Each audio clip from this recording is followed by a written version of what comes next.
නවපෑස් සබන් සහ ක්‍රීම් ජාත්‍යන්තර ළමා රෝග පිළිබඳ විශේෂඥයන් විසින් සායනිකව තහවුරු කරලා තියෙන්නේ.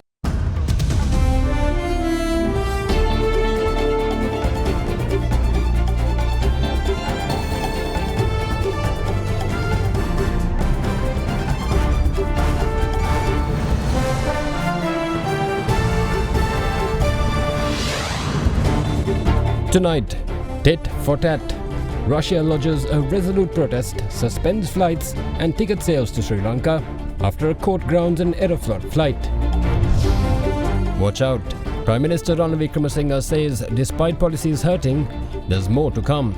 As the economy fails, more and more jobs are being lost. More and more enterprises, big and small, are collapsing. Time will come when people may not eat 3 meals a day. Settling debts. A Tamil diaspora group offers $52 billion for a separate Elam state in the north and east. Just in time. Emergency medicine donations from India and China arrive that the health minister says will be enough for the year. All this and much more coming up tonight on First at 9, this Saturday, the 4th of June 2022. Lifebuoy shampoo chuti rupial 70යි. From AdaDerana, this is AdaDerana First at 9. Live from Studio 24 in Colombo.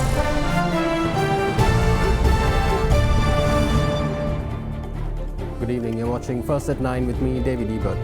Now, the grounding of an Aeroflot flight on Wednesday has stirred up a diplomatic hornet's nest with the Russian Federation and now also threatens to pull the rug out from under the country's tourism industry, with Russia being its 5th largest market. Today, the Russian Foreign Ministry summoned Sri Lanka's ambassador to Moscow, Janita Abhivikramalliyanage, where it lodged a resolute protest over the incident. This was followed by a suspension of flights from Russia and a halt on the sale of air tickets to Sri Lanka in Russia as well. The decision by the country's aviation authorities to ground an Aeroflot flight minutes before taking off looks to have the potential to escalate into a fully fledged diplomatic row between the Russian Federation and Sri Lanka. An enjoining order issued by the Commercial High Court on Wednesday led to Moscow-bound Aeroflot A330 flight being prevented from taking off yesterday. The case was filed by Celestial Aviation Trading Limited, an Irish affiliate of the world's largest aircraft leasing company, General Electric Commercial Aviation Services. Subject to the order, the Airbus A330, which was scheduled to fly 191 Russian tourists back home yesterday, has been detained at the Bandaranaike International Airport. The tourists were offloaded and given accommodation. Not a very good last impression of Sri Lanka, that is already facing huge challenges in relation to its barely recovered tourist industry. Right now, lawyers for Aeroflot have requested the Colombo Commercial High Court to revoke the enjoining order, but until the 8th of this month, when the case is next taken up again, the aircraft remains grounded. Meanwhile, Airport and Aviation Services Sri Lanka issuing a communique yesterday says that it had obtained a clarification on the effect of the enjoining order and that the High Court judge had informed that there was no enjoining order and any type of interim injunction issued against the Airport and Aviation Services. Therefore, there was no effective enjoining order issued on the state. The statement said that the judge had also noted during the hearing that the dispute between Aeroflot and Celestial Aviation Trading was purely of a commercial nature, which should be dealt with between the two parties, and that no involvement of the state was emphasized. The response from the Russian Federation, however, has been understandably quick. Today, Sri Lanka's ambassador to Moscow, Janita Abhivikramalliyanage, was summoned to the Russian Foreign Ministry to face what the Russian diplomatic agency says was an expression of resolute protest over the detention. Further, a statement by Federal Air Transport Agency Alexander Neradko called the court order a groundless decision and urged the Sri Lankan government to settle the problems as soon as possible to avoid a negative impact on traditionally friendly bilateral relations. Meanwhile, subsequently, the Russian carrier Aeroflot announced today that it would suspend flights to Sri Lanka, a possible loss of business from the island's 5th largest tourism market.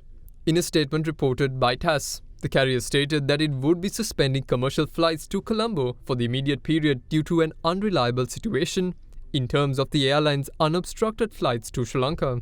It added that the sales of tickets to Colombo have also been temporarily shut down. Further, the statement revealed that repatriation flights would be sent back to Colombo to bring their citizens back home today and tomorrow. The same would be done for Russian passengers with departures on later dates as well, as it said.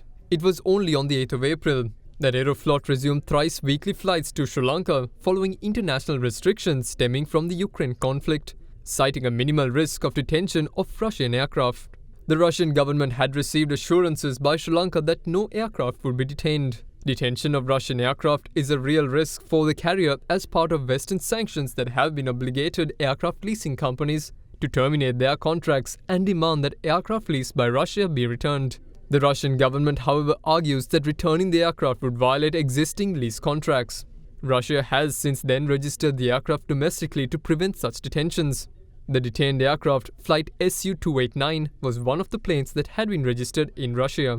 Yesterday in court, Additional Solicitor General Sumit Dharmavardhana, who appeared on behalf of the Katunaika Airport and the air traffic controller, argued that the court does not have the authority to rule on international and bilateral agreements relating to its freedom of aircraft movements.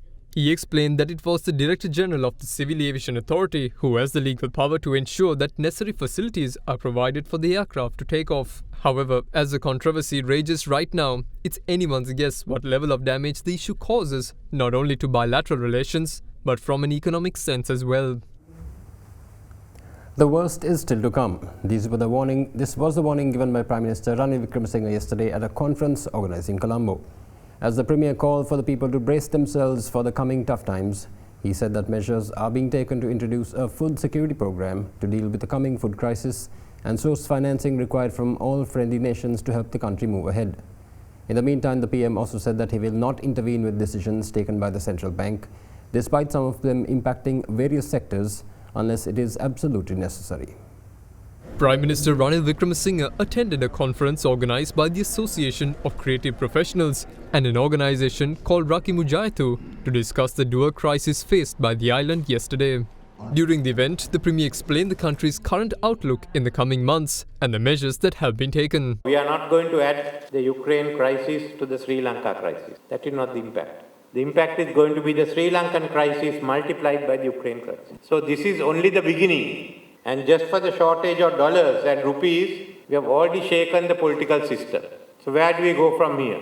We didn't go early enough to the IMF. At the moment, there are no queues for petrol. What you don't understand is that I have to do the job not only of the Prime Minister but a firefighter. Every morning from where can you find $20 million, $30 million, $40 million to pay for a ship? If we miss one, then there will be a shortage that day. You can't carry on a government like this. The worst is still to come. Our food supplies are enough until about September, October. Because we didn't have enough fertilizer either for Maha or for Yala. Now we are trying to get fertilizer for the next Maha season. If we do, then we will be self-sufficient by February next year. What do you do in between? As the economy fails, more and more jobs are being lost. More and more enterprises, big and small, are collapsing. This is what we are going for. Time will come when people may not eat 3 meals a day. They may need 2 meals. We have to avoid hunger. We cannot get through this year by ourselves.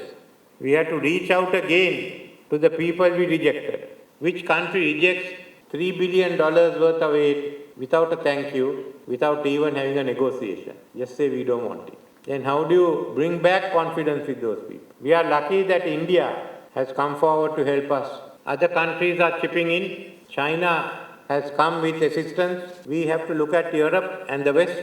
And at the same time, we have to decide on our debt.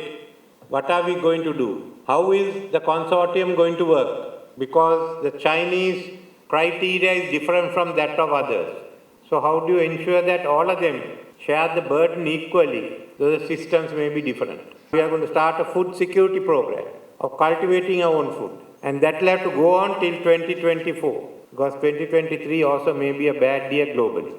Meanwhile, given the rising inflation rate and low reserves, some of the measures taken by the central bank to remedy the situation, such as the impact the interest rate hikes have had on SMEs, have drawn criticism.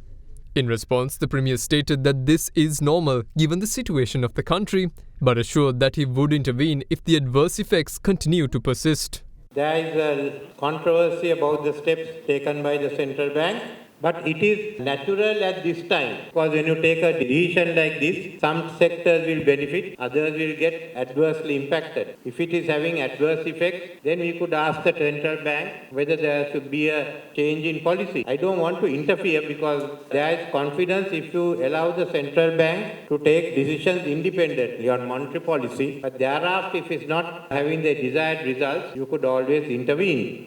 Prime Minister Vikram Singh also stated that he was confident that a new energy supply committee would be established to find solutions and handle the energy crisis as well. Renewable energy has a lot of potential, but I think within the CEB there is disagreement. It's not only the ADB loan that is holding things up. When private investors have come in, they haven't found any response from the CEB. So within the CEB, they have to decide what they are going to do. In any case, we have decided to bring in a new energy supply committee law. So the final decision, all the energy matters will lie with the committee which will report to Parliament. There is no other way to resolve these issues.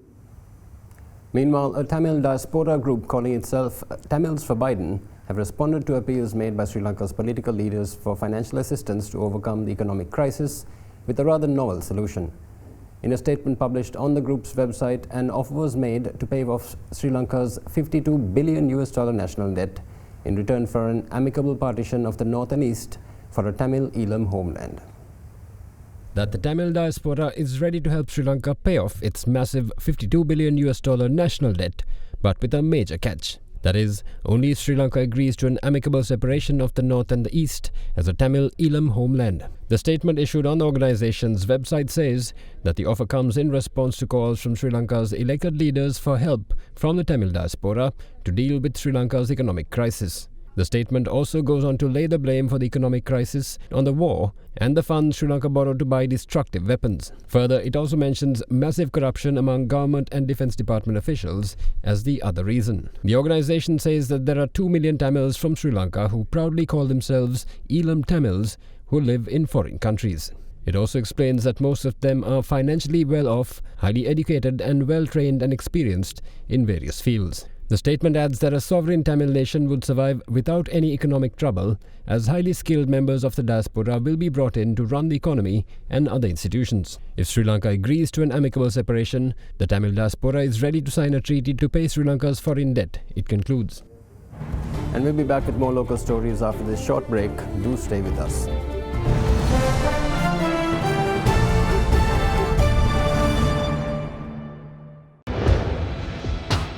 Big 3.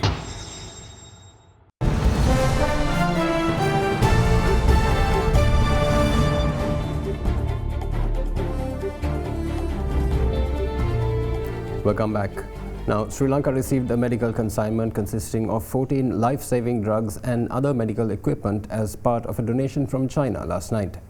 The consignment, according to China, was the first batch of medications that was delivered to the country under a 500 million renminbi Chinese pledge. Minister of Health Kelly Rambukwella received the donation yesterday and said that the donation would help Sri Lanka last out till next year. A consignment of medical equipment, including 14 life-saving medications donated by the Chinese government, arrived in Sri Lanka last night. The medical consignment is the first batch of the Chinese government's 500 million renminbi grant to Sri Lanka. Minister of Health Kelly Rambukwella and a delegation, including the Chinese ambassador to Sri Lanka, arrived at the Bandaranaike International Airport yesterday to receive the supplies. දැන් අද මේ එන බෙහෙත් ටික අපේ තියෙනවා critical medicine කියලා කියන්නේ 14ක් තියෙනවා අත්‍යවශ්‍යයි. ඒකත් එක්ක අපිට බෑ වෙනස් වීමක් කරන්න. ඒකේ අපිට ලක්ෂ 5කට වැඩි ප්‍රමාණයක් අපිට එකග වුණා. අද ඒකෙන් භාගයක් ඇවිල්ලා තියෙනවා. මේ ප්‍රමාණය අපිට ලංකාවේ පාවිච්චියට භාවිතාවට ගන්න අවුරුද්දකට එහා ඇති වෙයි අපිට මේ ටික. ඒ නිසා ලංකාවේ කිසිම ස්පිරිතාලයක මේව එන්නත නැති වෙන්නේ නැහැ මීට පස්සේ. යම් කිසි විදිහේ ප්‍රශ්නයක් අපිට තියෙනවා යම් අඩුපාඩු තියෙනවා. හැබැයි අපි නියත වශයෙන් මේක පාලනය කරන්න හැකියාවක් තියෙන තැනක ඉන්නවා. අපිට මේ මාස දෙකේ ප්‍රශ්නයක් තමයි තියෙන්නේ. ඊට පස්සේ ලබන අවුරුද්ද වෙනකම්ම අපිට ප්‍රශ්නයක් වෙන්නේ නැහැ. අපිට ගෙන්න ගන්න හැකියාවක් තියෙනවා. ඖෂධ මහා දැවැන්ත හිඟයක් කියනවායි කියන එක ඉතාමත්ම සාවද්‍යයි.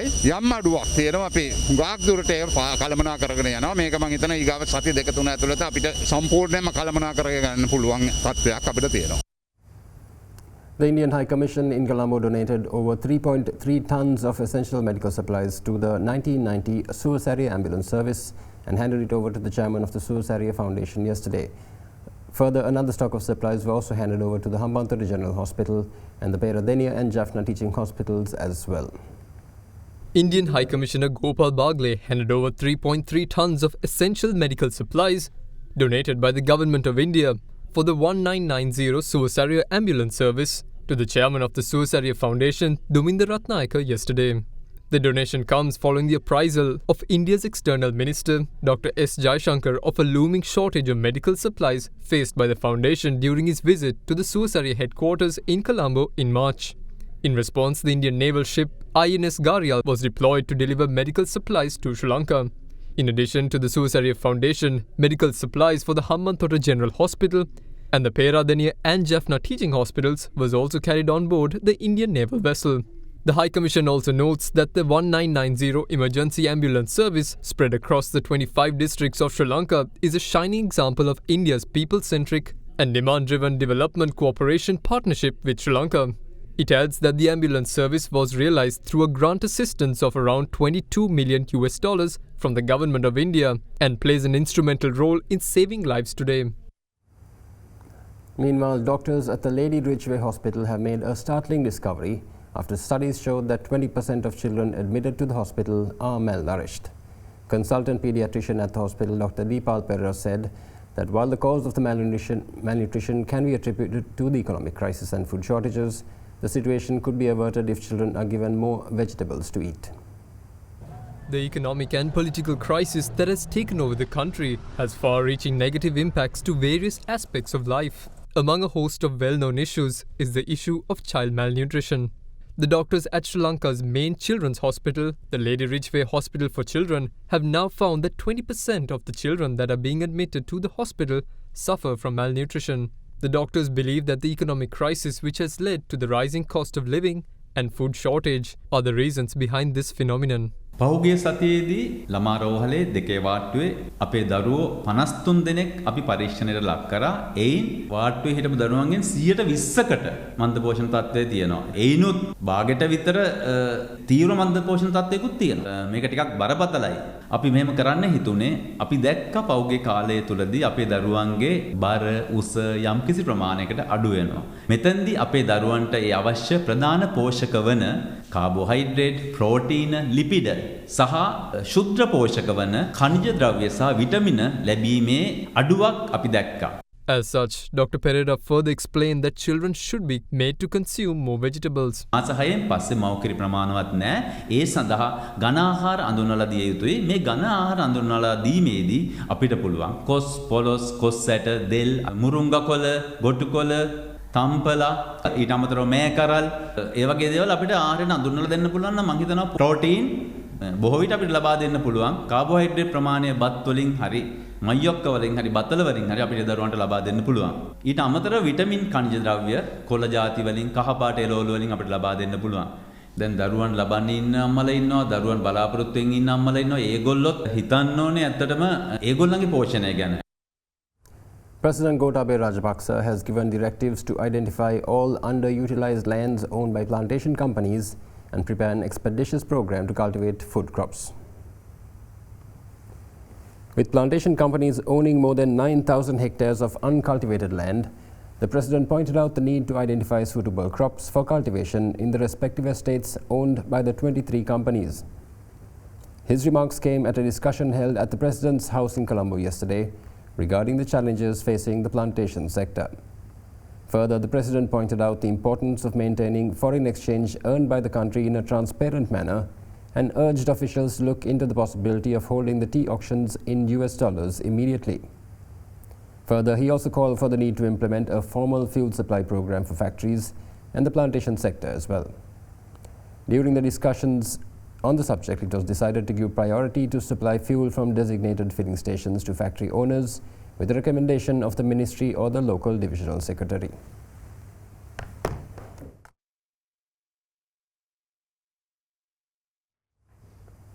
Meanwhile, Laughs Gas PLC announced today that while it will issue gas cylinders to the market from next week, a price hike could be expected. The company stated that its 12.5 kilogram cylinder could so cost 6,000 rupees. Meanwhile, Litrogas Lanka Limited urged the people not to wait in lines as it will only be able to issue cylinders to the market next Tuesday. Litro Gas Lanka Limited announced today that it has stopped issuing domestic LP gas cylinders until next Tuesday. However, the company issued a limited stock of the 37.5 kilogram cylinder of gas for essential services today. The company also stated that a ship carrying 2,500 metric tons of gas is due to arrive in the island tomorrow. Litro Gas Lanka Limited stated that once the consignment has been unloaded, measures will be taken to issue gas cylinders only next Tuesday. As such, they requested the people to not form lines waiting for gas cylinders to be distributed. Despite this call, many people were seen standing in long queues with their empty gas cylinders today. The people stated that even though they were issued tokens so that they could use to collect the gas cylinders, it has been no use. In the meantime, Laughs Gas PLC says it expects to issue domestic LP gas cylinders to the market from next week. A spokesperson of the company also noted that the price of an LP gas cylinder is likely to undergo an increase. Accordingly, the price of a 12.5 kilogram cylinder is expected to soar past 6,000 rupees. Meanwhile, even though there isn't a shortage of petrol in the country at the moment, the continued shortage of diesel has resulted in long queues outside refilling stations. Now, water supply for parts of the Kotte Municipal Council area will be suspended for 7 hours tonight, the National Water Supply and Drainage Board says. Accordingly, the Athalkote, Pitakote, Baddagana, Mirihana, Madivela, Talapatpitiya, Udahamulla, Ambuldenia, Nugegoda, Pagoda, Vijayarama areas and roads from Nugegoda Junction to the Open University in Navala will be affected by the water cut. Water supply for these areas will accordingly be interrupted from 10 p.m. tonight to 5 a.m. tomorrow. In the meantime, water supply for the areas of Colombo 1, 2, 3, 4, 7, 8, 9, 10 and 11 as well as Kaduvela will be under low pressure between 9 p.m. today and 6 a.m. tomorrow, it said further. And that's all the news we have for you tonight. We hope you join us again tomorrow at the same time. Good night.